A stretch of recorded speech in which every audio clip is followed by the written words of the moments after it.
जी। तो आप इसीलिए इस्लाम कबूल करने की बात कर रहे हैं? जी। हैं? जी। तो क्या जो है आपको लगता है ऐसा कि इस्लाम कबूल कर लेने से आपको न्याय मिल जाएगा? अब मान लीजिए न्याय नहीं मिलेगा तो ये तो रहेगा कि मतलब हम हिंदू धर्म में उत्पीड़न तो नहीं सहेंगे इन अच्छा, लोगों से। तो मुसलमान बन जाएंगे तो जो है उत्पीड़न नहीं होगा आपका? मान लीजिए नहीं होगा कुछ परसेंट तो। अच्छा। अब मान लीजिए हमारा ज़मीन चला जाएगा तो हमें हिंदू धर्म बन के क्या करेंगे। नमस्कार, गोरखपुर फर्स्ट देख रहे हैं आप और मैं हूं आशीष मिश्रा।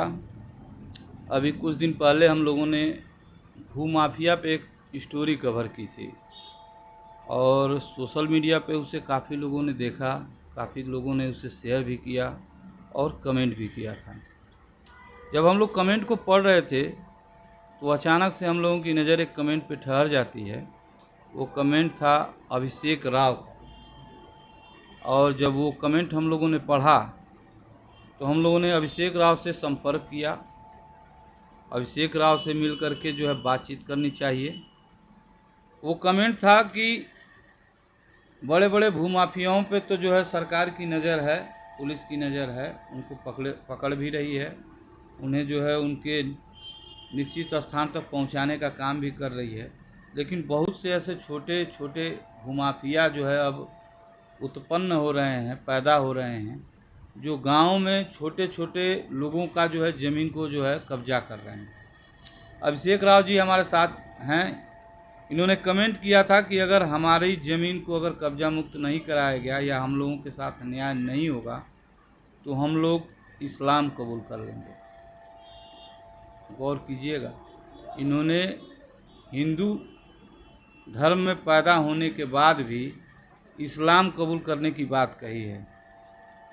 हम लोग भी सोचे, हम लोगों के भी पेशानी पे बल आया और जब देखे कि हिंदू हृदय सम्राट पूज्य योगी जी महाराज की जो है सरकार है और उनके सरकार में कोई अगर हिंदू अगर इस्लाम कबूल करने की बात अगर पीड़ित होकर के कर रहा है भूमाफियाओं से या कुछ दबंगों के द्वारा, तो सोचने वाली विषय तो है। इसीलिए हम लोगों ने अभिषेक राव से संपर्क करके पूरी कहानी जानने का प्रयास किया है और आप लोगों के सामने रखने का भी हम लोग जो है ये काम कर रहे हैं। तो सबसे पहले आप अपना नाम और अपने गांव का नाम बताइए। सर मेरा नाम अभिषेक राव है, मैं ग्राम सभा नकौड़ी से हूँ, बेलघाट ब्लॉक है, जिला गोरखपुर से हैं, बिलोंग करते हैं। आप इस्लाम कबूल करने का जो है बात क्यों किए? सर हमारे साथ बहुत इंसाफ़ी हुई है। हमारे बाबा जी ज़मीन लिए थे, उसमें श्याम प्रकाश सिंह ने 2011 में ज़मीन लिखा था। अब जाके उन्होंने कह रहे हैं कि हम 2 डिसमिल ज़मीन नहीं लिखे हैं। हमारे पिताजी उनके घर पे भी गए, उनसे कहें कि अब चल के बता दीजिए कितना ज़मीन है कितना है, फिर भी वो कह रहे हैं नहीं हम 2 डिसमिल ज़मीन नहीं लिखे हैं। फिर उसके बाद हम जन सुनवाई पोर्टल पे डालें, उसके बाद एक डालें तो चला गया चकबंदी विभाग में रिपोर्ट लगा दिए, और दूसरा जब हमने डाला तो उसमें गलत आख्या लगा दिया गया। और हम सोच रहे हैं कि हमारी ज़मीन मिल जाए। जो आपके बाबा जो ज़मीन लिखवाए थे तो श्याम प्रकाश नाम है जिसने लिखा था? जी। तो क्या पूरा अपना सारा हक हिस्सा लिखे थे? तो पूरा अपना हिस्सा लिखे थे। तो अभी लिखने के बाद वो जो कह रहे हैं कि ज़मीन हमने पूरी नहीं लिखी है, नहीं, पेपर दिखाने पे क्या कहते हैं? पेपर दिखाने पे तब भी कह रहे हैं कि हम नहीं लिखे हैं। पुलिस का क्या रवैया है वहाँ पे? तो पुलिस से जो वहाँ जाती है कहती है कि आप अपने ज़मीन पे स्टे कराइए तब हम रोकेंगे। मान लीजिए हम अपने ज़मीन पे स्टे करा देंगे तो फिर हम अपना मकान कैसे बनवाएंगे? अच्छा। फिर वो कानून का उल्लंघन होगा, हाँ। कोर्ट कचहरी का उल्लंघन होगा। अच्छा, जी। तो आप इसीलिए इस्लाम कबूल करने की बात कर रहे हैं? जी। हैं? जी। तो क्या जो है आपको लगता है ऐसा कि इस्लाम कबूल कर लेने से आपको न्याय मिल जाएगा? अब मान लीजिए न्याय नहीं मिलेगा तो ये तो रहेगा कि मतलब हम हिंदू धर्म में उत्पीड़न तो नहीं सहेंगे इन लोगों से।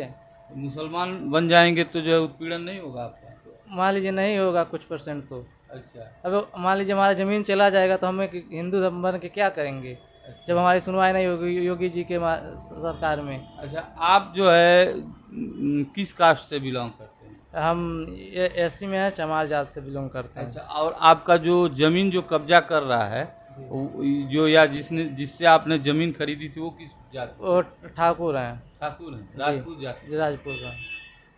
राजपूत जाति से इनके दादा ने जो है इनके पिताजी ने ज़मीन खरीदी थी और अब वो कह रहे हैं कि हमने पूरी ज़मीन नहीं खरीदी है, पूरी ज़मीन नहीं बेची है। हमने इनका कागज़ भी देखा है जिसमें स्पष्ट रूप से लिखा है कि हमने अपना संपूर्ण हक हिस्सा इनको लिख दिया है और उसमें कीमत और रकबा और पूरी चौहद्दी दी हुई है। अब सवाल ये उठता है कि ऐसे लोग जाएं तो कहाँ जाएं, कहाँ इनकी सुनवाई होगी। पुलिस ने हाथ खड़ा कर दिया और जब पुलिस ही हाथ खड़ा कर देगी तो अपराधियों का, दबंगों का तो मनोबल बढ़ेगा ही बढ़ेगा। तो ऐसे पता नहीं कितने मामले हैं। तो हमारी इस वीडियो को हम चाहेंगे कि आप लोग ज़्यादा से ज़्यादा जो है लोगों तक पहुंचाएं ताकि जिम्मेदार लोग इनकी व्यथा को सुने और जो है इनके जो है समस्याओं का निवारण हो। और ऐसे कितने लोग होंगे उनको चिन्हित करके न्याय देने का काम करें। नहीं तो जब इस तरह से लोग जो है धर्म परिवर्तन की बात करेंगे और वो भी जो है एक हिंदू हृदय सम्राट के शासन काल में, तो यह जो है बहुत सोचने वाली बात है।